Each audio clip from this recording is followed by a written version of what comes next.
Back in January, we met Chris Moon, one of the more remarkable athletes Trans World Sport has featured in our 13 years on the air. A former mine clearance expert, Chris lost his right leg and lower arm when an undetected device exploded. He refused to be limited by his injuries, running the London Marathon a year after leaving hospital and going on to take part in numerous other endurance events around the world. Well done. Life is too short to turn around and say, if only. My own personal belief from the experiences I'd had in life has been that to say, well, why me, is a real loser's attitude. Because, you know, we are here. If something's happened, if you can't change it, then you have to deal with it. It doesn't matter who we are in life, things happen to us that we may not think are fair.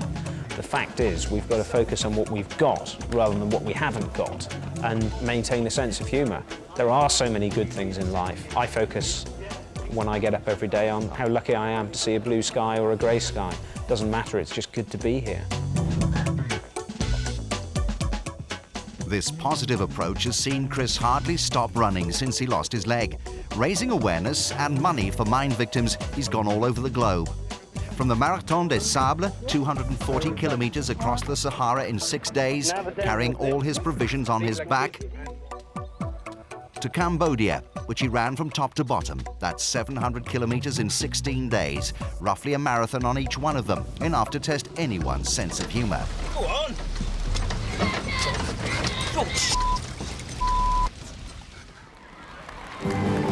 And on to Nagano, where he was the final torch carrier for the 1998 Winter Olympics. Chris Moon has shown that his disability counts for little. Disability in sport is a very difficult issue.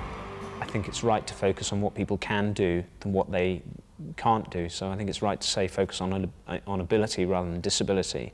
There are some disabled athletes who achieve some remarkable things. Chris wouldn't admit it, but he's clearly one of them. He has many different reasons for running in this year's London Marathon. Trans World Sport have just one: meeting him. Unfortunately for our news editor, it's very hard to say no to Mr. Moon. So when Chris invited him to run the marathon in his team, raising money for Concern Worldwide, a charity working with mine victims in Cambodia, there was only one answer. At the end of the interview, instead of saying, right, that's a wrap, and walking away, which I probably should have done, I told him that I found him very inspiring, and it was great to hear someone with a message and with plenty to say. And I was stupid, really. So he said, right, come and join me on my marathon team, and I couldn't really say no after saying that to him. After years of just reporting on sport, it's time for this unfit journalist to get his hands and his feet dirty. And when you sit there watching the athletes glide effortlessly along, you tend to forget the effort involved in just getting to the starting line. Well, no longer. As a sports journalist, you see people doing high-level sports the whole time, and you even film them training, and you don't really appreciate just how much effort goes in. It's just hours and hours and hours of running and running and running and running. And now just doing the very lowest level of endurance sport, doing this marathon, I realise just how much preparation goes in. It's all a bit much when you're also slaving away on this program, which makes this entrant rather apprehensive as his first marathon approaches. We're not used to being watched on the team at Trans World Sport. We're used to being behind the camera. Just the thought of people watching and knowing that I've got to finish the race just for my own dignity is something that I'm really concerned about. And I know that I have the potential to embarrass myself by blowing up spectacularly on the day, so I'm just a little bit anxious. The big day itself and more than 32,000 other nervous runners gather for the off, including Australian rugby star Michael Lynagh and former British boxing hope Frank Bruno.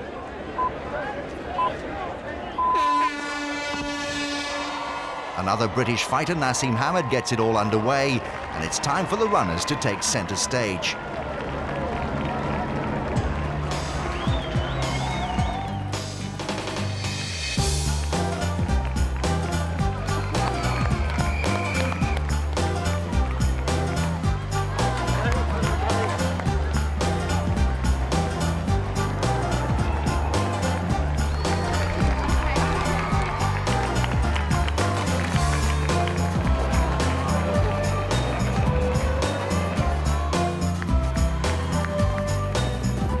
500,000 people turn out to cheer on the runners.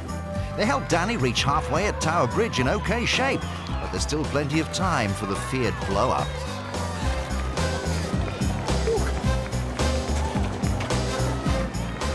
Of course, up ahead, there's some proper racing going on. In the women's wheelchair, 19-year-old Sarah Piercy takes the win in only her second marathon.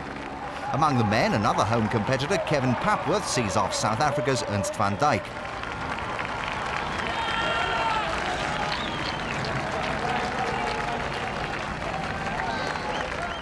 In the women's elite race, Tegla Larupe forces Romania's Lydia Simon into second place, despite carrying a hip injury. Larupe's victory should also put to rest jibes that she can only perform when supported by male pace setters, as was the case when the Kenyan set the marathon world best last year. Larupe's training partner, defending champion Joyce Chepchumba, was the only other contestant to know about her injury, but didn't force the pace early on when it might have troubled the winner most. No wonder both celebrate when Chepchumba finishes third. Among the men, Portugal's Antonio Pinto has never finished outside the top 3 in 5 previous appearances in London, and his performance here sets down a marker for Sydney. The best field ever assembled outside of an Olympic Games is left reeling by the wine enthusiast, who wins in 2 hours, 6 minutes and 36 seconds, a course record and the 5th best mark of all time. Cheers. While Pinto celebrates, Danny and the rest of the fun runners aren't having fun anymore. With his preparations hit by climbing Mount Kilimanjaro in Kenya just weeks earlier and troubled by stump problems, Chris Moon finishes in 4.5 hours, a time which only Chris himself could possibly find disappointing.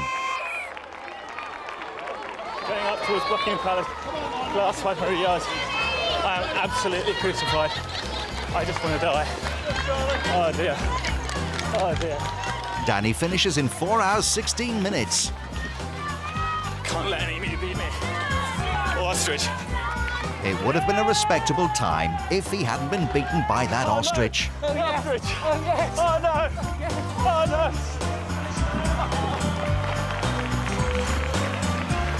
no. With a lot of money raised for concern, it must have been worthwhile, mustn't it?